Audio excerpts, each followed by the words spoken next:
Seri Pelangi di Langit Singosari. Bunga di Kaki Gunung Kawi. Audiobook, novel silat. Cerita, Esa Mintarja. Bab 54. Bahkan kemudian seakan-akan terbayang kembali apa yang pernah terjadi atas dirinya sejak ia menemui Ken Dedes di bawah bendungan, ketika gadis itu sedang mencuci pakaian. Kegagalannya yang pertama itu telah mendorongnya ke dalam kegagalan-kegagalan yang terus-menerus. Dan semuanya itu adalah karena Mahisa Agni. Tiba-tiba kuda sempana itu menggeretakkan giginya. Di dalam hati ia menggeram. Aku tidak peduli apa yang kelak akan terjadi. Atas diriku atau atas Mahisa Agni apabila ia telah ditangkap oleh Kebo Sindet dan Wong Sarimpat yang gila ini. Tetapi, aku harus sempat melepaskan dendamku. Seandainya aku pun akan dibunuh oleh kedua orang ini dan dimasukkan ke dalam goa itu, maka aku akan mati dengan tenang, karena dendamku telah terlepaskan. Apalagi kalau benar kata mereka, bahwa mereka hanya memerlukan beberapa macam perhiasan daripadaku. Kuda sempana itu pun kemudian tersenyum di dalam hati. Ia tidak mau lagi mempersulit otaknya sendiri. Dijalani hidup ini di saat ini. Apa yang akan terjadi besok adalah persoalan besok. Kini ia harus menyiapkan diri bersama-sama menangkap Mahisa Agni. Dan ia ingin melakukannya sebaik-baiknya, sehingga anak muda itu dapat ditangkapnya. Disakiti tubuh dan perasaannya. Kemudian, ia tidak akan mempedulikan lagi, apakah Mahisa Agni itu akan dibunuh dan dilemparkan ke bendungan yang sedang dibuatnya, atau seperti kata gurunya, bahwa kedua orang itu akan mempergunakan Mahisa Agni untuk tujuan tertentu, dan bahkan seandainya dirinya sendiri akan diperlakukan serupa itu pula. Anak muda itu tersadar ketika ia mendengar Kebo Sindet berkata, "Bagaimana kuda sempana, apakah kau sudah siap apabila kita setiap saat berangkat?" "Sudah paman. Sekarang pun aku sudah siap." "Bagus. Tetapi kita masih menunggu pamanmu Wong Sarimpat." Kuda sempana mengangguk-anggukan kepalanya pula. Gumamnya, "Kapanpun aku sudah siap." Dalam pada itu, di padang karautan Mahisa Agni berada di antara kawan-kawannya dan hampir semua laki-laki Panawijen, bekerja memeras tenaga membuat bendungan yang akan dapat memberi harapan bagi kelangsungan hidup mereka dan anak cucu mereka dalam satu lingkungan. Apabila bendungan itu siap maka mereka tidak harus bercerai-berai mencari hidup masing-masing. Mereka masih akan tetap berada dalam satu lingkungan yang telah berpuluh tahun mereka jalani, sehingga mereka merasa bahwa setiap orang Panawijen adalah keluarga mereka sendiri. Tidak ubahnya keluarga sesaluran darah. Tetapi, kerja itu adalah kerja yang terlampau berat. Bendungan dan saluran-saluran air. Apa yang mereka kerjakan selama ini barulah sebagian kecil dari kerja mereka keseluruhan. Mereka belum dapat membayangkan, kapankah kerja mereka itu akan dapat selesai. Sebulan lagi, 2 bulan, 3 bulan atau 1 tahun? Sementara itu sawah di Panawijen menjadi semakin kering dan kering. Hampir tak ada jenis tanaman yang dapat ditanamnya lagi. Ubi kayu menjadi semakin kurus dan jagung tidak dapat tumbuh melampaui tinggi anak-anak yang baru dapat berdiri. Sedangkan setiap orang harus memeras keringat di panas terik padang karautan. Mereka mulai bekerja sejak matahari terbit dan mereka baru meletakkan alat-alat mereka apabila matahari jauh turun di kaki langit. Namun, kerja itu seolah-olah hampir tidak bertambah-tambah. Setiap hari mereka harus memecah batu-batu, memasukkan ke dalam berunjung-berunjung bambu dan menimbunnya di dasar sungai. Tetapi, berunjung-berunjung bambu yang berisi batu-batu itu seolah-olah lenyap saja di telan pasir di dasar sungai itu. Apalagi saluran-saluran yang mereka rencanakan. Mereka sempat menanam patok-patok bambu dan tali-tali yang harus mereka pancangkan untuk membuat garis-garis parit yang akan mereka gali. Tetapi, selebihnya belum. Belum ada 100 langkah tanah yang sudah sempat mereka cangkul. Tenaga mereka hampir seluruhnya dikerahkan untuk memecah dan memasukkan batu-batu ke dalam berunjung dan melemparkannya ke dasar sungai. Beberapa orang telah menjadi cemas akan persediaan lumbung-lumbung mereka. Lumbung-lumbung itu telah menjadi semakin tipis. Tanaman Panawijen agaknya terlampau sedikit. Sawah-sawah mereka hanya dapat tertolong sementara ada hujan turun. Sesudah itu akan kering kembali. Tetapi, hujan tidak juga kunjung-kunjung datang. Namun, mereka pun tidak dapat mengharap hujan segera datang.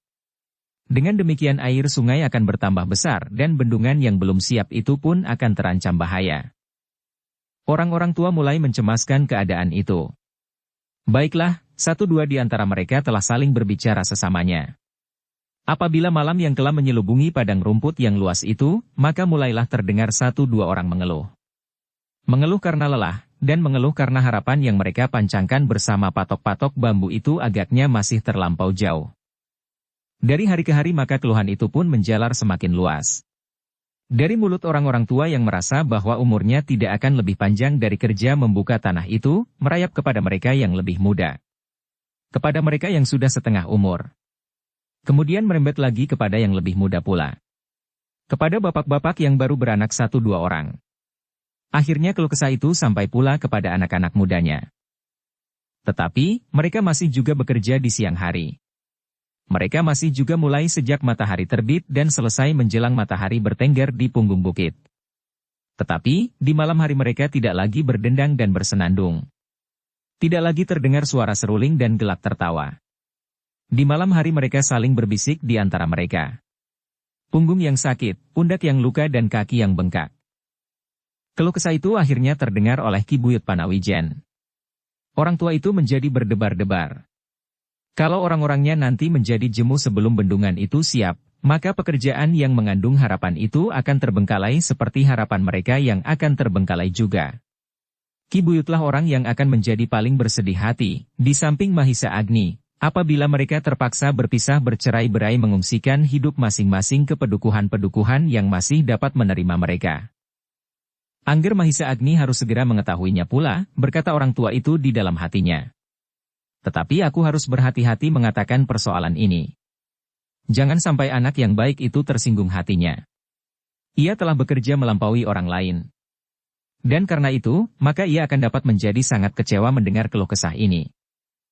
Tetapi, keluhan itu menjalar semakin lama menjadi semakin luas.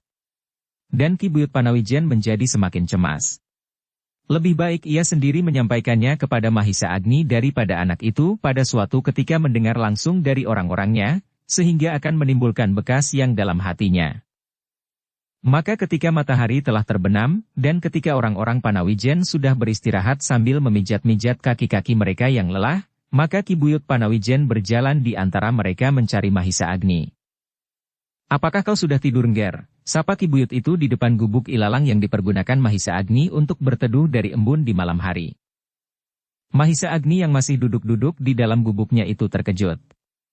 Dengan tergopoh-gopoh ia bangkit sambil mempersilahkan orang tua itu. Mari Ki Buyut. Marilah duduk di sini. Ya, Yang Ngger, sahut Ki Buyut. Kemudian mereka pun duduk di atas sehelai tikar yang dibentangkan di atas setumpuk rumput-rumput kering. Ki Buyut Panawijen, Mahisa Agni dan Paman Mahisa Agni yang masih saja berada di padang karautan, Empu Gandring.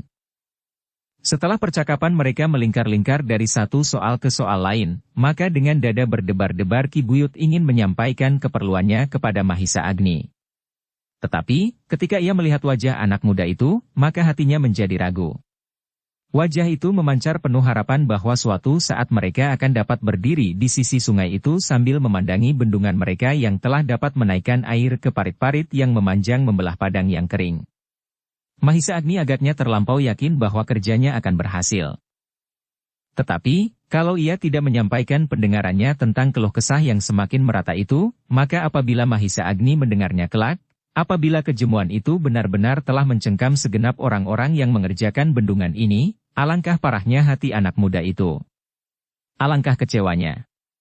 Seolah-olah rakyat Panawijen sama sekali tidak mengenal terima kasih atas segala jerih payahnya.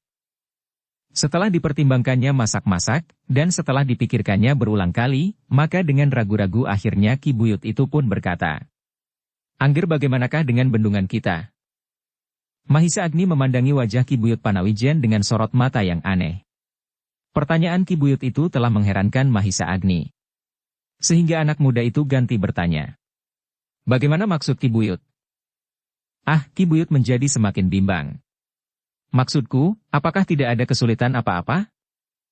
Mahisa Agni menjadi semakin heran, jawabnya. Seperti yang Ki Buyut saksikan, bukankah pembuatan bendungan itu berjalan lancar? Bukankah orang-orang Panawijen telah berjuang dengan sekuat-kuat tenaga mereka, tanpa menghiraukan panas, lelah dan jemu? Ki Buyut menarik nafas dalam-dalam. Jalan yang sudah mulai dibukanya itu seolah-olah kini telah tertutup rapat kembali. Apakah ia akan sampai hati mengatakan kepada Mahisa Agni bahwa orang-orang Panawijen itu kini telah mulai berkeluh kesah? Berkeluh kesah tentang panas terik yang membakar punggung mereka, tentang lelah yang menjalar ke segenap otot baju dan tentang kejemuan yang mulai mencengkam perasaan? Ki Buyut itu pun menjadi termangu-mangu. Sehingga karena itu maka ia pun terdiam. Ia telah kehilangan cara yang sebaik-baiknya dapat ditempuh. Bahkan orang tua itu menjadi bingung ketika Mahisa Agni kemudian berkata, "Ki Buyut, aku mengharap bahwa kita akan dapat bekerja lebih keras lagi. Kita harus menyelesaikan bendungan itu sebelum hujan turun di musim basah yang akan datang. Apabila kemudian air naik, dan ternyata bendungan kita belum sempurna, sehingga masih berbahaya apabila banjir sekali-kali datang, maka kita masih harus bekerja lagi, menyempurnakan bendungan itu. Namun, setelah itu, kita akan menikmati hasilnya. Padang itu akan menjadi tanah persawahan yang subur dan seluas-luas kita kehendaki. Sawah kita akan tidak terbatas, sebesar tenaga dapat kita berikan, seluas itu tanah yang kita garap." Ya, orang tua itu mengangguk-anggukan kepalanya. Sejenak kemudian mereka berdiam diri, Empu Gandring duduk terkantuk-kantuk di sudut gubuk itu sambil memeluk lututnya. Seakan-akan ia sama sekali tidak mendengarkan percakapan kemanakannya dengan Ki Buyut itu. Namun, sebenarnya ia mendengar semuanya. Ia menangkap perasaan yang tidak wajar yang melontar dari percakapan itu. Dari setiap kata-kata Ki Buyut Panawijen. Namun, Empu Gandring itu tidak tahu, apakah yang sebenarnya ingin dikatakan oleh Ki Buyut kepada kemanakannya. Ketika angin malam berhembus semakin keras, terasa dingin semakin dalam menghunjam ke dalam kulit. Beberapa orang telah membuat perapian dan tidur melingkarinya sambil berselimut kain panjang. Di kejauhan terdengar suara burung hantu mengeluh seperti orang yang kelelahan. Ki Buyut Panawijen masih saja duduk tepekur. Ia masih mengharap bahwa ia akan menemukan cara untuk menyampaikan maksudnya. Tidak jauh dari gubuk itu, tampak api perapian menyala seperti melonjak-lonjak. Beberapa orang yang bertiduran di sekitarnya telah benar-benar menjadi lelap. Yang terdengar kemudian adalah dengkur yang bersahut-sahutan. Ki Buyut Panawijen masih saja berdiam diri. Mahisa Agni pun seolah-olah terbungkam. Dan di kejauhan burung hantu masih saja mengeluh terputus-putus. Alangkah sulitnya, desah Ki Buyut di dalam hatinya. Bagaimana aku dapat mulai? Namun, tiba-tiba perhatian mereka terlempar ke arah dua orang yang berjalan perlahan-lahan ke gubuk itu. Agaknya yang seorang memapah yang lain. Ki Buyut Panawijen, Mahisa Agni dan bahkan Empu Gandring yang terkantuk-kantuk itu pun terkejut.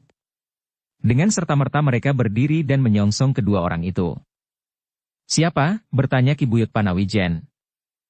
"Aku, Ki Buyut." "Kenapa? Dan siapa kawanmu itu?" "Bitung."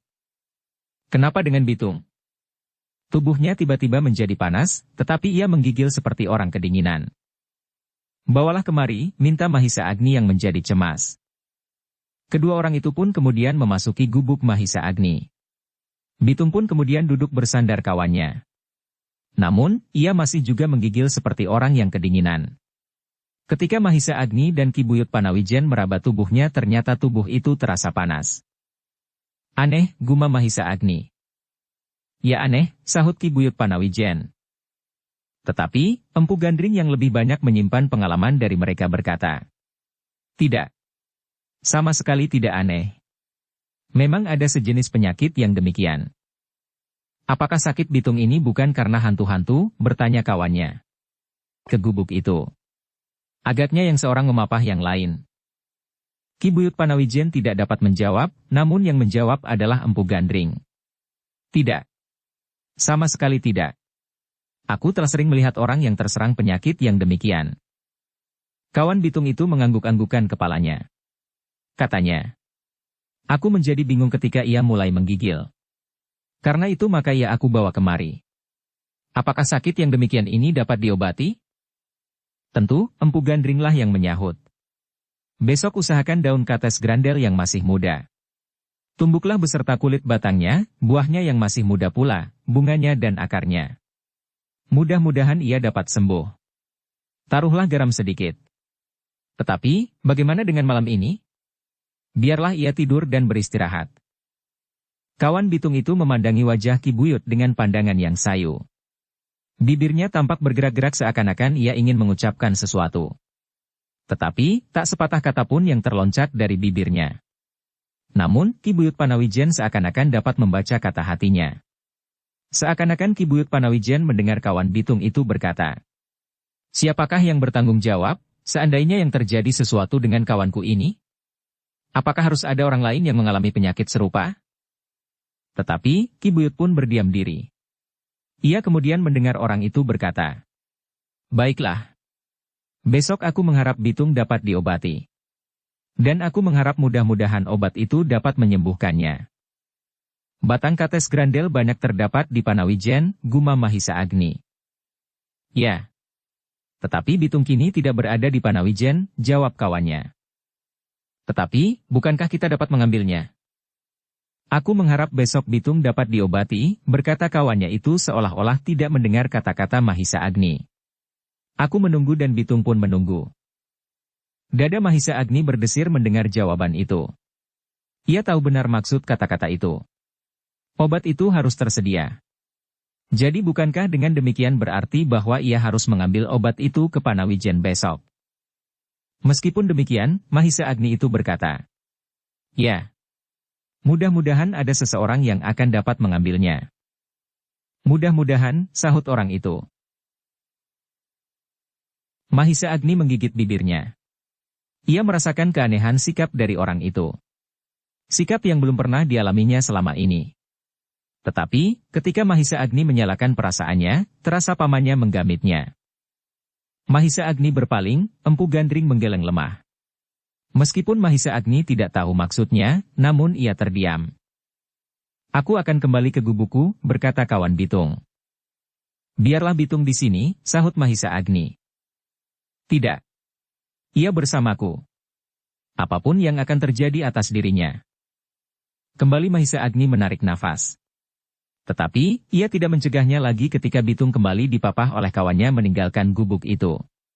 Bitung masih juga menggigil meskipun tubuhnya panas. Sepeninggal mereka, Ki Buyut Panawijen menjadi semakin cemas. Ia tahu benar apa yang bergolak di dalam hati Bitung dan kawannya. Mereka pasti menimpakan segala kesalahan kepada Mahisa Agni dan kemudian kepada dirinya, Buyut Panawijen. Tiba-tiba Mahisa Agni menggeram. "Apakah aku juga yang harus pergi ke Panawijen untuk mengambil obat itu?" "Tak ada seorang pun yang berani melakukan, Agni," sahut pamannya. "Terlalu," desah Mahisa Agni. "Semuanya harus aku lakukan." "Apakah hal-hal semacam itu tidak mengganggu pekerjaan yang besar ini?" "Besok aku harus meletakkan berunjung-berunjung dasar di sisi seberang sebelum sisi yang sebelah ini selesai supaya ada keseimbangan. Kalau aku pergi, bagaimana dengan rencana itu?" Ki Buyut Panawijen dapat memahami perasaan Mahisa Agni yang sepenuhnya diikat oleh persoalan bendungan yang sedang dikerjakannya. Segala tenaga dan pikirannya kini sedang dicurahkannya untuk kepentingan kerja yang besar dan berat itu, sehingga hampir tak ada waktu baginya untuk berbuat hal-hal yang lain. Tetapi, Ki Buyut itu merasakan pula kepincangan yang terdiri pada orang-orangnya. Mahisa Agni yang sudah bekerja melampaui setiap orang itu, masih harus mengurus persoalan-persoalan yang sebenarnya dapat dilakukan oleh orang lain. Namun, sebenarnya seperti kata Empu Gandring bahwa tak ada seorang pun yang berani pergi ke Panawijen tanpa Mahisa Agni. Kalau ada juga yang harus pergi, maka mereka pasti akan membawa kawan dalam jumlah yang cukup banyak. Karena itu justru Ki Buyut Panawijen tak dapat berkata sepatah pun juga untuk menanggapi keluhan Mahisa Agni, orang tua itu pun bahkan menekurkan kepalanya sambil mengangguk-angguk kecil. "Paman," bertanya Mahisa Agni itu pula kepada pamannya. "Apakah penyakit yang demikian itu berbahaya? Maksudku, apabila obat itu tertunda 1 hari saja, apakah akibatnya akan membahayakan sekali bagi Bitung? Apabila tidak, maka aku ingin tetap melakukan rencanaku besok, baru lusa aku akan pergi ke Panawijen setelah dasar bendungan di sisi seberang dapat mapan. Dengan demikian, maka pekerjaan yang baru dilakukan tinggal menambah dasar itu dengan menimbuni berunjung-berunjung. Apabila tidak demikian, maka air akan mengalir di satu sisi, sehingga sisi itu bahkan akan menjadi semakin dalam." Empu Gandring pun menjadi ragu-ragu untuk menjawab pertanyaan itu. Seperti Ki Buyut Panawijen, ia dapat memahami setiap perasaan yang bergolak di dalam dada anak muda itu. Tetapi, Empu Gandring itu tahu pula bahwa penyakit yang berbahaya. Meskipun penyakit itu tidak segera membunuh korbannya, tetapi apabila terlambat pengobatannya, maka meskipun perlahan-lahan, pasti penyakit itu akan menjadi semakin padam. Selagi Empu Gandring itu menimbang-nimbang, terdengar Mahisa Agni bertanya. Bagaimana Paman? Apakah aku dapat pergi lusa? Empu Gandring menarik nafas dalam-dalam. Jawabnya kemudian dengan menganggukkan kepalanya. Agni. Mungkin tidak terlambat, tetapi sebaiknya penyakit yang demikian segera mendapat pengobatan. Wajah Mahisa Agni menjadi tegang. Dilemparkannya pandangan matanya ke padang yang luas di luar gubuk itu. Gelap, meskipun bintang-bintang gemerlapan di langit. Sudah tentu ia tidak akan sampai hati membiarkan salah seorang kawannya menjadi korban. Perasaannya tidak membenarkannya, apabila Bitung kelak menemui bencana oleh penyakitnya karena kelambatannya. Tetapi, kalau ia menunda rencananya besok meletakkan dasar bendungan di sisi seberang, maka pasir di dasar sungai itu pasti akan menjadi semakin larut di bawah air yang seolah-olah menepi di sisi itu. Dasar itu pasti akan menjadi semakin dalam. Apalagi apabila besok karena rencana itu tidak diteruskan, maka orang-orang Panawijen akan menimbuni sisi yang lain dengan berunjung-berunjung baru. Dengan demikian maka ia akan menjadi semakin terdorong ke sisi seberang, dan sisi itu pasti akan menjadi bertambah-tambah dalam. Ki Buyut Panawijen masih saja duduk tepekur. Ia menjadi cemas memikirkan apa saja akan dapat terjadi. Ia tahu benar keberatan Mahisa Agni meninggalkan bendungannya. Tetapi, apabila Bitung menjadi semakin patah, maka akan sangat sulitlah bagi Mahisa Agni dan dirinya untuk mengendalikan perasaan anak-anak muda Panawijen yang sudah mulai menjadi jemu itu. Namun, mulutnya tidak dapat mengucapkan dengan kata-kata. Ia tidak sampai hati melihat Mahisa Agni menjadi murung. Tetapi, baik Ki Buyut Panawijen maupun Empu Gandring terkejut ketika tiba-tiba Mahisa Agni berkata, "Aku akan pergi sekarang ke Panawijen." Agni, potong pamannya dan Ki Buyut pun dengan serta-merta berkata, "Tidak Ngger. Tidak harus demikian. Tidak Paman, aku harus menyelesaikan pekerjaan-pekerjaan ini tanpa merugikan satu dan yang lain. Aku tidak boleh meninggalkan bendungan itu besok dan aku juga tidak boleh membiarkan Bitung dimakan oleh penyakitnya. Tetapi, jangan sekarang Agni. Bukankah kau besok dapat memberi beberapa orang pesan, supaya mereka melakukan rencana itu? Baru setelah pekerjaan itu dimulai dan sesuai dengan kehendakmu kau dapat meninggalkannya." "Tidak Paman, aku harus ada di sini selama kita meletakkan dasar bendungan itu." "Tetapi, jangan sekarang Ger." Tanpa disengajanya Ki Buyut Panawijen memandang padang rumput yang terhampar luas di hadapannya. Tetapi, pandangan matanya tidak mampu untuk menembus gelap malam yang pekat. Mahisa Agni pun memandangi gelap malam itu pula. Tetapi, tiba-tiba bahkan ia berdiri sambil berkata, "Aku akan pergi." "Agni," potong pamannya.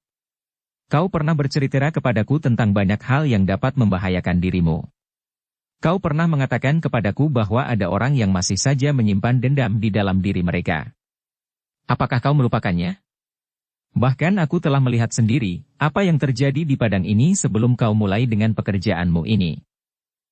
Bahaya itu bagiku sama saja Paman, siang atau malam. Lain Agni. Kau berjalan di padang yang luas. Di siang hari kau akan dapat melihat bahaya itu jauh sebelum menyergapmu. Kudamu adalah kuda yang baik. Dengan kuda itu kau akan dapat menghindarinya. Bahkan seandainya orang yang mengancammu itu berkuda pula, maka jarak yang ada pasti akan mampu menyelamatkanmu. Apalagi kalau kau pergi berdua atau bertiga. Salah seorang dari mereka akan dapat memberitahukan kepadaku apa yang terjadi di perjalanan itu." Mahisa Agni mengerutkan keningnya. Namun, ia berdesis. "Aku akan berangkat. Bagi Bitung, semakin cepat, semakin baik. Mudah-mudahan aku tidak bertemu dengan bahaya yang Paman katakan itu." Tetapi, Mahisa Agni tidak meyakini kata-katanya sendiri. Mungkin Empu Sada dan kuda Sempana telah siap menunggunya di luar perkemahan itu.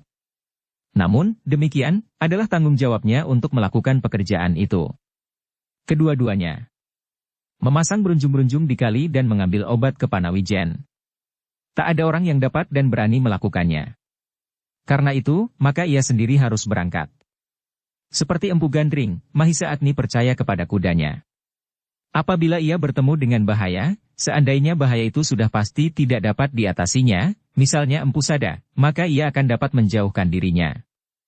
Mudah-mudahan kudanya dapat membantunya. Apabila ia gagal, maka itu adalah akibat dari tanggung jawab yang telah dipikulnya. Namun, Ki Buyut Panawijen dan Empu Gandring berpendapat lain. Dengan terbata-bata Ki Buyut Panawijen berkata, "Jangan ger. Aku turut juga prihatin atas Bitung, tetapi kepergianmu akan sangat menggelisahkan kami malam ini.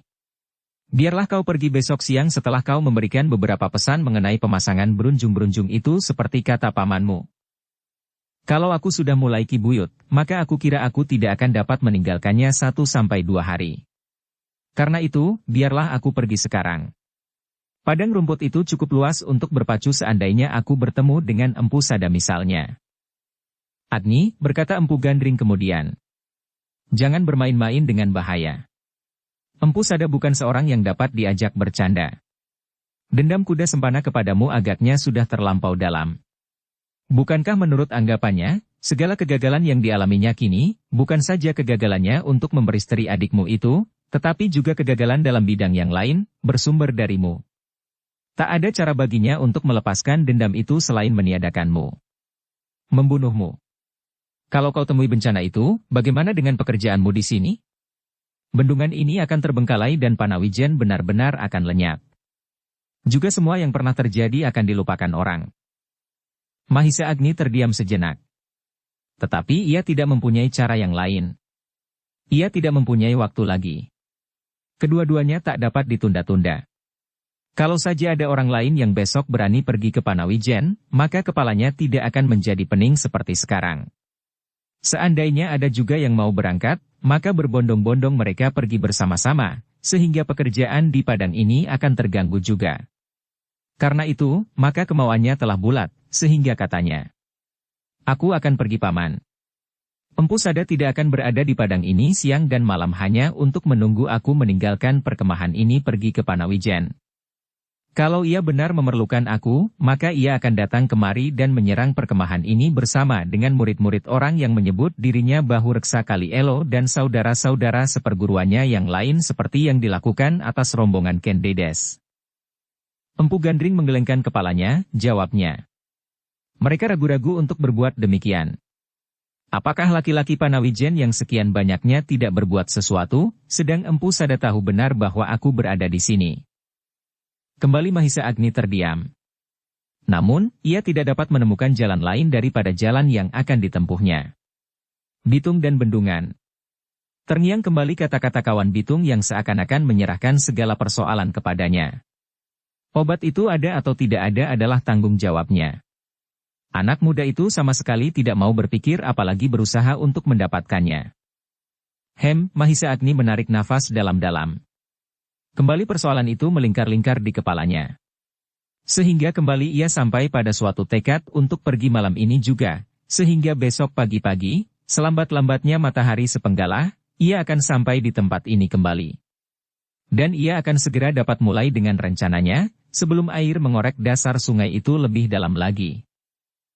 Tetapi, dalam penglihatan Ki Buyut Panawijen dan Empu Gandring, keberangkatan Mahisa Agni itu tidak saja didorong oleh kemauan dan tanggung jawabnya, namun juga oleh kekecewaan dan kejengkelan. Karena itu maka Empu Gandring berkata, "Agni, jangan pergi menurutkan perasaanmu. Cobalah kau sedikit mempergunakan pikiranmu."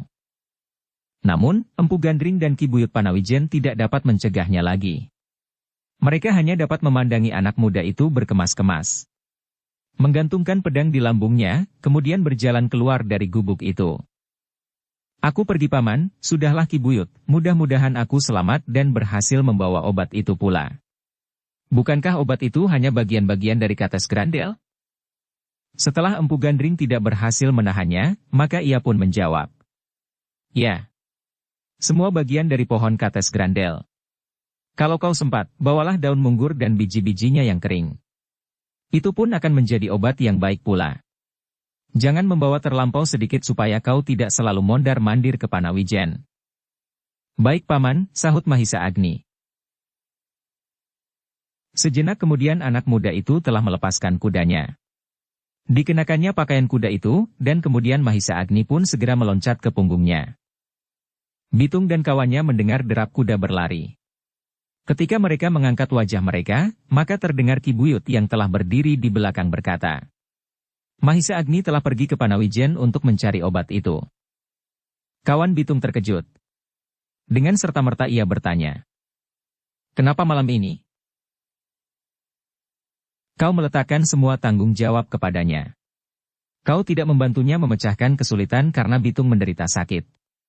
Kau hanya berkata bahwa obat itu harus datang sendiri kepadamu dan kau tidak mau tahu kesulitan apakah yang dapat terjadi di perjalanan itu. Tidak Ki Buyut, sahut kawan Bitung tergagap. Bukan maksudku demikian. Tetapi, Mahisa menangkap kata-katamu demikian dan aku pun menangkap kata-kata itu seperti itu pula, sahut Ki Buyut. Dada kawan Bitung menjadi berdebar-debar. Ia tidak menyangka bahwa Mahisa Agni akan melakukan pekerjaan itu sekarang. Malam ini. Ia tidak dapat mengingkari kata Ki Buyut Panawijen. Memang semula ia berpendirian serupa itu. Bahkan beberapa orang kawan-kawannya pun menganggapnya, bahwa tanggung jawab tentang sakitnya Bitung, seluruhnya terletak di pundak Mahisa Agni. Anak muda itu bersama-sama dengan Ki Buyut Panawijenlah yang memimpin pekerjaan yang terlampau berat di padang yang panas terik di siang hari, dan dingin membeku di malam hari ini. Tetapi, tidak terlintas di dalam kepala anak-anak muda itu, bahwa segera setelah itu Mahisa Agni telah pergi meninggalkan mereka. Kau tidak tahu, bahaya yang mengancam anak muda itu setiap saat, berkata Ki Buyut Panawijen pula. Di antaranya adalah kuda sempana.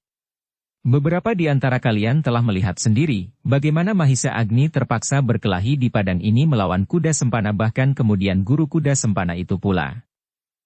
Kalau Mahisa Agni dalam perjalanannya ke Panawijen kali ini bertemu dengan kuda sempana dan gurunya, maka habislah cerita tentang dirinya. Habis pulalah tugasnya di padang ini, dan habis pulalah harapan kita untuk mendapatkan tanah yang subur hijau seperti yang pernah kita miliki dahulu. Kawan Bitung itu menjadi semakin berdebar-debar. Bahkan terasa keringatnya mengalir membasahi seluruh tubuhnya, meskipun dingin malam sampai menggigit tulang. Dengan nafas tersengal-sengal ia berkata, apakah kepergiannya itu tidak dapat dicegah Ki Buyut? Bukankah kau melibat sendiri bahwa ia telah pergi? Bagaimana harus mencegahnya kini? Nah, kalau kau ingin menyelamatkannya, pergilah, susul anak muda itu. Kawan Bitung itu terdiam. Beberapa anak muda yang lain mendengar pula percakapan itu, dan mereka pun menjadi berdebar-debar pula seperti Bitung. Bagaimana?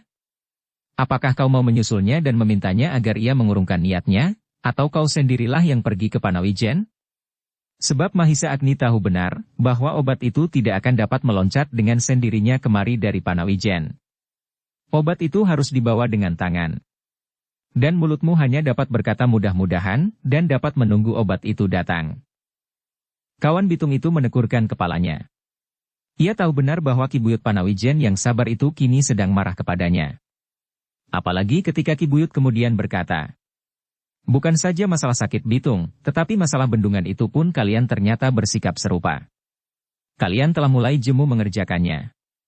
Jangan ingkar. Aku pernah mendengarnya.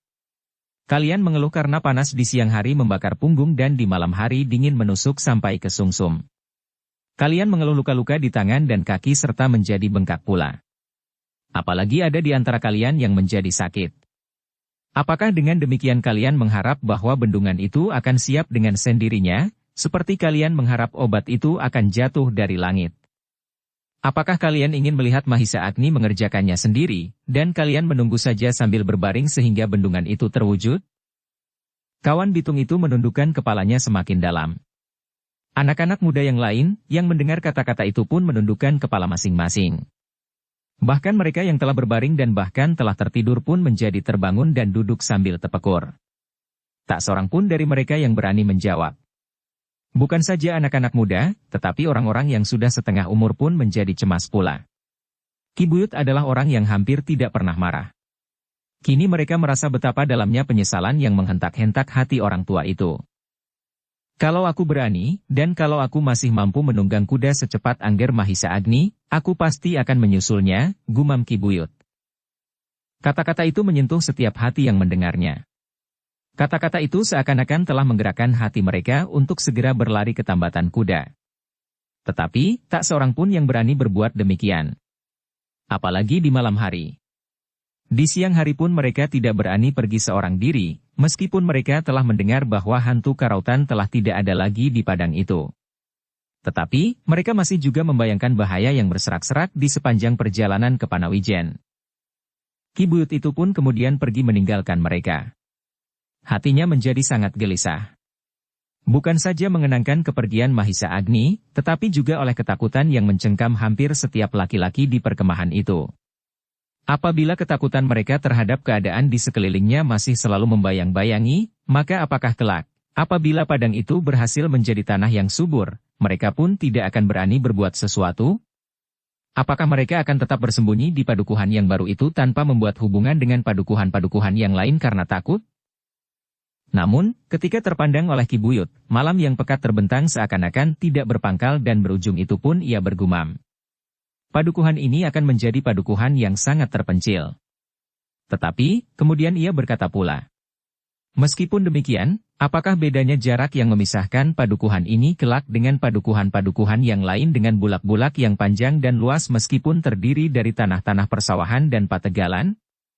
Kalau ada hantu atau penjahat sekalipun, maka kejahatan itu akan dapat juga dilakukan di bulak-bulak persawahan dan pategalan. Ketakutan kami adalah bersumber pada kepercayaan kami, bahwa di padang rumput ini pernah tinggal hantu yang menakutkan setiap orang. Dalam pada itu, Mahisa Agni telah berpacu dengan kudanya menembus gelapnya malam. Dingin angin malam mengusap kulitnya dan seolah-olah menusuk ke setiap lubang kulit. Tetapi, Mahisa Agni tidak sempat merasakannya. Hatinya dicengkam oleh perasaan yang sangat aneh. Ia sendiri kurang menyadari kenapa ia merasa perlu untuk pergi malam ini. Tidak besok atau lusa setelah ia berhasil meletakkan berunjung-berunjung di sisi seberang. Sekali-kali Mahisa Agni mengangkat wajahnya. Ia mencoba menatap ke dalam gelap, sejauh-jauh matanya dapat mencapai. Tetapi, malam terlampau kelam. Betapapun beraninya hati anak muda itu, tetapi ia tidak dapat melenyapkan setiap perasaan was-wasnya, bahwa ia akan bertemu dengan Empu Sada. Kalau yang berada di perjalanannya itu adalah kuda sempana, maka ia akan dengan senang hati melayaninya. Tetapi, apabila yang dijumpainya Empu Sada, maka ia pasti harus mencoba berpacu kuda mengelilingi padang ini. Benar juga kata Empu Gandring, desisnya seorang diri. Di siang hari, aku dapat melihat seseorang dalam jarak yang masih agak jauh. Tetapi, di malam hari, orang itu baru dapat aku lihat setelah beberapa puluh langkah di muka hidungku. Tetapi, Mahisa Agni sama sekali tidak ingin kembali. Ia harus berjalan terus. Bahaya itu baru ada di dalam angan-angannya. Apakah aku sekarang telah berubah menjadi seorang pengecut? Katanya di dalam hati. Tiba-tiba hati Mahisa Agni itu pun berdesir. Ia mendengar derap kuda di belakangnya. Ketika ia menoleh, remang-remang ia melihat bayangan seorang penunggang kuda yang mengejarnya, bahkan telah terlampau dekat. Siapa yang menyusulku? Pertanyaan itu tumbuh di dalam hatinya. Mungkin seseorang yang ingin mencegah kepergianku malam ini. Ah, tidak. Aku akan menyelesaikan pekerjaanku malam ini. Mahisa Agni pun kemudian menyentuh perut kudanya dengan tumitnya. Kuda itu memang kuda yang tegar. Loncatannya menjadi kian panjang dan cepat. Dan kuda di belakangnya itu pun menjadi semakin lama semakin jauh. Ia tidak mau diganggu. Mungkin orang itu Ki Buyut Panawijen, mungkin pamannya Empu Gandring yang masih akan mencoba membawanya kembali ke perkemahan. Kuda Mahisa Agni berlari kencang seperti angin. Ditembusnya gelap malam seperti anak panah yang menghunjam ke dalam kelam. Semakin lama semakin cepat. Meskipun demikian, Mahisa Agni merasa bahwa perjalanannya itu terlampau lambat. Malam ini aku harus mendapatkan batang kates grandel itu. Besok, sebelum matahari terlampau tinggi aku harus sudah berada di bendungan itu kembali. Aku harus mulai dengan kerja yang sudah aku rencanakan. Derap kuda di belakangnya telah tidak didengarnya lagi. Mungkin kuda itu telah kembali ke perkemahan atau sudah tertinggal terlampau jauh. Ia tidak peduli siapakah yang naik di atas punggung kuda itu. Ia ingin pekerjaannya selesai tanpa seorang pun yang mencampurinya. Besok pagi-pagi ia akan datang kepada Bitung dan memberikannya apa yang diperlukan. Kalau sakit Bitung berkurang, bergembiralah ia dan semua orang di perkemahan itu. Tetapi, apabila penyakit itu mengeras, maka ia sudah cukup berusaha. Tak seorang pun yang akan dapat menyalahkannya lagi. Dengan demikian maka hatinya pun menjadi semakin mantap. Ia mencoba mempercepat lari kudanya, tetapi sayang, bahwa tenaga kudanya pun terbatas, sehingga kuda itu tidak dapat berpacu lebih cepat lagi. Ketika Mahisa Agni melewati sebuah gerumbul yang agak lebat, terasa hatinya berdesir. Ia tidak tahu, kenapa ia tiba-tiba saja menjadi berdebar-debar. Dan ia tidak tahu, apakah yang telah memaksanya untuk berpaling. Kini hatinya tidak saja terkejut, tetapi hampir ia tidak percaya. Tiba-tiba saja beberapa puluh langkah di belakangnya berpacu seekor kuda dengan penunggangnya. Cepat seperti angin. Mahisa Agni tidak dapat mempercepat derap kudanya. Kudanya yang tegar itu telah mencapai kecepatan tertinggi. Namun, kuda di belakangnya itu agaknya dapat melampaui kecepatan kudanya. Kalau semula kuda itu semakin lama menjadi semakin jauh, dan bahkan telah hilang di kegelapan, maka tiba-tiba kuda itu kini telah menjadi semakin dekat. Kuda itu muncul lagi, pikirnya. Ia mengikuti aku sejak aku keluar dari perkemahan. Mungkin Ki Buyut, mungkin Paman Empu Gandring. Mungkin seseorang yang disuruh oleh keduanya untuk menyusul aku.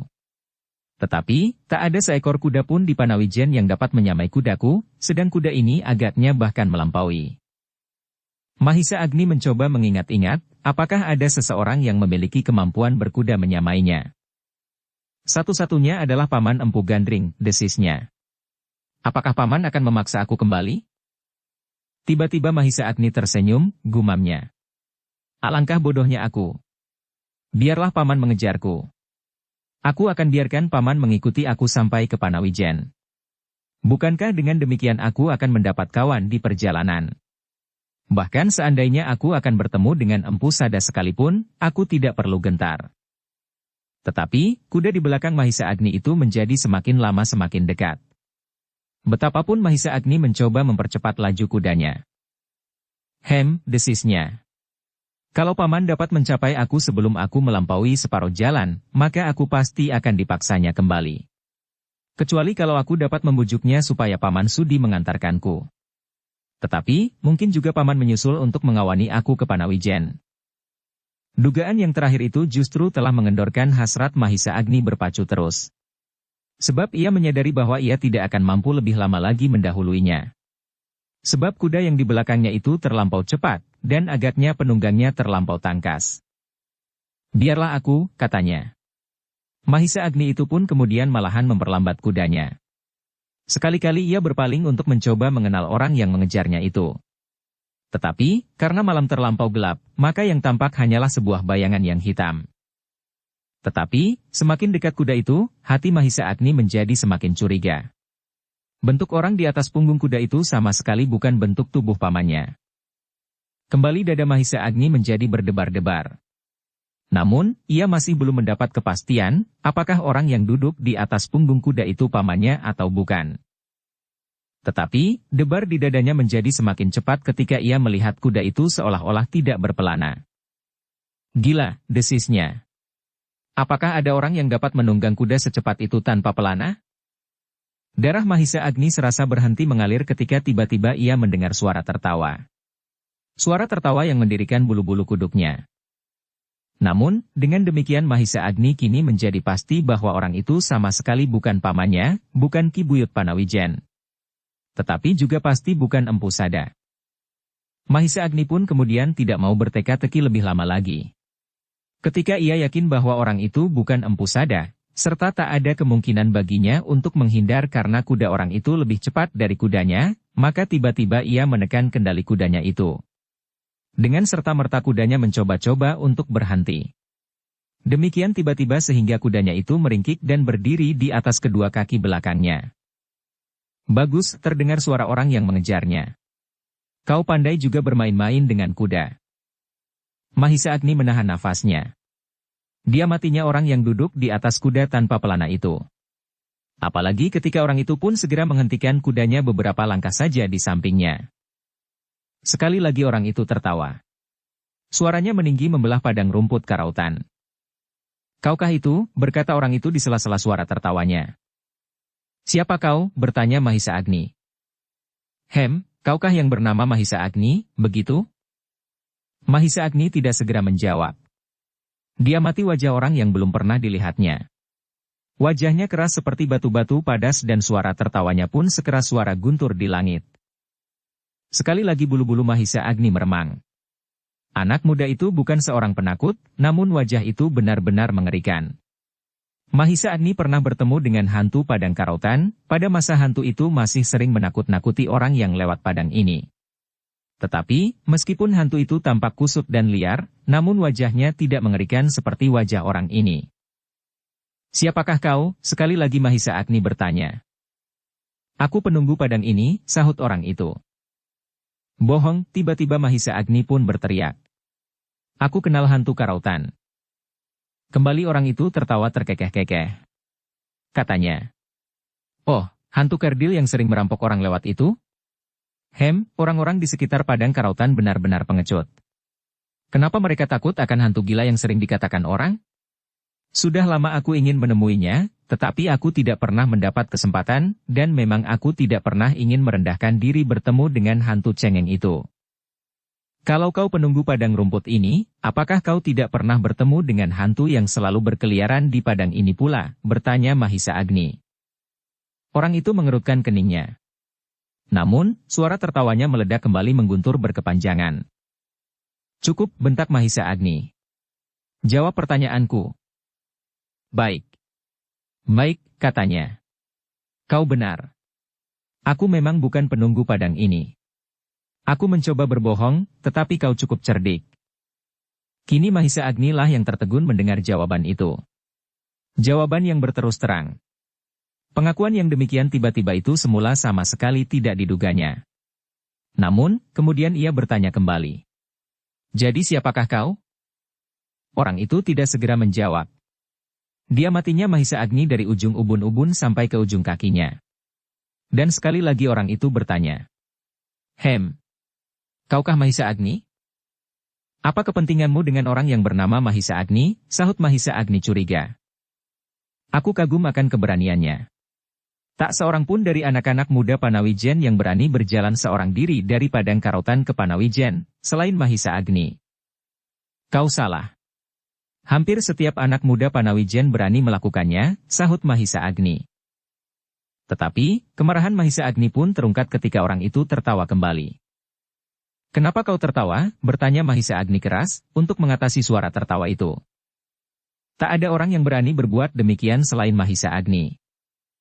"Omong kosong," teriak Mahisa Agni semakin keras. Suaranya melontar memenuhi padang itu, menembus gelap pekat yang seolah-olah menelungkupi padang karautan. Orang itu mengangguk-anggukan kepalanya. Katanya, "Sekarang aku yakin. Hanya ada dua orang yang dapat dibanggakan di seluruh Panawijen. Yang pertama adalah Kuda Sempana, seorang pelayan dalam yang berani, dan yang kedua adalah Mahisa Agni. Katakan siapakah kau dan apa keperluanmu?" Mahisa Agni kehilangan kesabaran. "Menangkap Mahisa Agni," jawab orang itu. Sekali lagi Mahisa terkejut. Orang itu berkata langsung tentang dirinya. Karena itu, maka jantung Mahisa Agni pun serasa menyala. Ia belum pernah mengenal orang itu. Yang dicemaskannya adalah Empu Sada, namun tiba-tiba ia bertemu dengan orang berwajah keras sekeras batu karang yang akan menangkapnya juga. Maka sekali ia bertanya dengan penuh kemarahan. "Siapa kau? Siapa? Apa pedulimu tentang aku? Aku akan menangkap kau dan membawanya pulang ke rumah. Kau akan dapat menjadi permainan yang mengasyikkan." Kata-kata orang yang berwajah keras sekeras batu padas itu serasa api yang menyentuh telinga Mahisa Agni.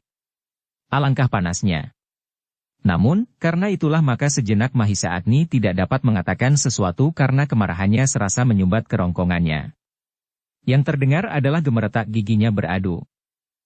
Tetapi, orang itu masih saja tertawa seperti melihat lelucon yang mengasyikkan. "Apakah kau marah?" Mahisa Agni masih berdiam diri. Dicobanya untuk menenangkan perasaannya, supaya ia tidak tenggelam dalam kemarahannya sehingga tidak mampu lagi untuk melihat setiap keadaan dengan sewajarnya.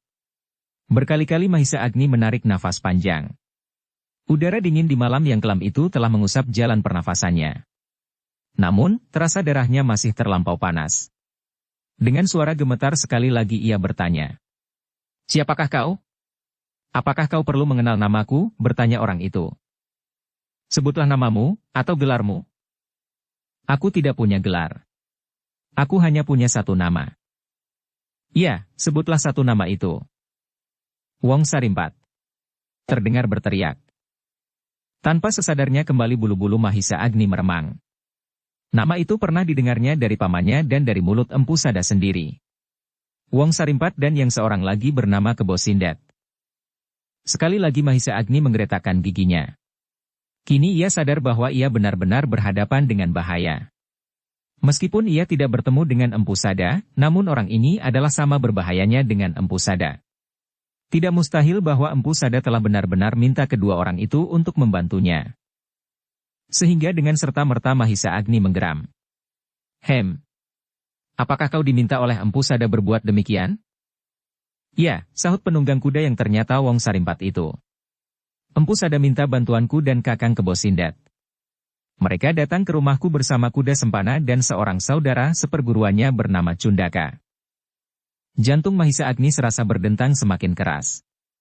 Orang itu selalu berkata terus terang, tanpa banyak pertimbangan. Namun, dengan demikian, maka Mahisa Agni menjadi semakin berdebar-debar. Ia dapat meraba perasaan orang itu, yang merasa tidak perlu berbohong atau menyembunyikan sesuatu, karena sebentar lagi Mahisa Agni telah ditangkapnya. Bahkan orang itu meneruskan. Kalau aku berhasil membawamu pulang, maka kau akan bertemu dengan kuda sempana. Ia ingin aku menangkapmu hidup-hidup. Mungkin ia menyimpan dendam di hatinya. Adalah salahmu, bahwa kau tidak cukup berhati-hati, sehingga kau melukai hatinya. Sekarang kau terpaksa membayar sakit bati itu dengan tebusan yang cukup mahal. Kau harus membayar sakit hati itu dengan sakit di hati dan tubuhmu. Kuda sempana ingin melihat kau diikat pada sebatang pohon yang kuat. Kuda sempana akan dapat berbuat sekehendak hatinya atasmu. Mungkin mencambuk, mungkin menyentuhmu dengan api atau pisau, atau apapun yang akan dilakukan untuk menyakiti tubuhmu. Sedang untuk menyakiti hatimu kuda sempana akan memecah bendungan yang sedang kau kerjakan. Kalau kau hilang dari antara orang-orang Panawijen itu, maka mereka pasti akan kehilangan gairah. Mereka akan menjadi jemu dan mungkin berputus asa. Dan kau akan melihat, bahwa padang rumput kerautan itu akan menjadi sepi kembali. Sepi seperti sedia kala. Tidak ada orang yang mengotori kehijauan rumput yang luas seakan-akan tidak bertepi ini. Wong Sarimpat berhenti sejenak. Ketika dipandanginya wajah Mahisa Agni, maka wajah itu menjadi sangat tegang. Beberapa titik keringat telah membasahi keningnya, meskipun malam sangat dinginnya. Jangan menyesal, bahwa kau bertemu dengan aku malam ini, berkata Wong Sarimpat kemudian sambil tertawa. Sebenarnya tugasku tidak menangkap kau. Aku hanya sekedar harus mengetahui dengan pasti jalan yang sering kau pergunakan hilir mudik ke Panawijen. Sebenarnya malam ini aku harus sudah kembali ke rumahku. Tetapi, tiba-tiba aku melihat seseorang berpacu dengan kudanya.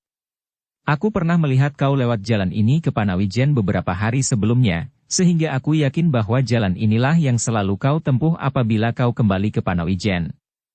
Ternyata aku kini mengambil keputusan lain. Aku akan kembali dengan membawamu sama sekali. Bersambung ke bab 55. Dukung kami dengan subscribe, follow, like, komen dan share. Terima kasih.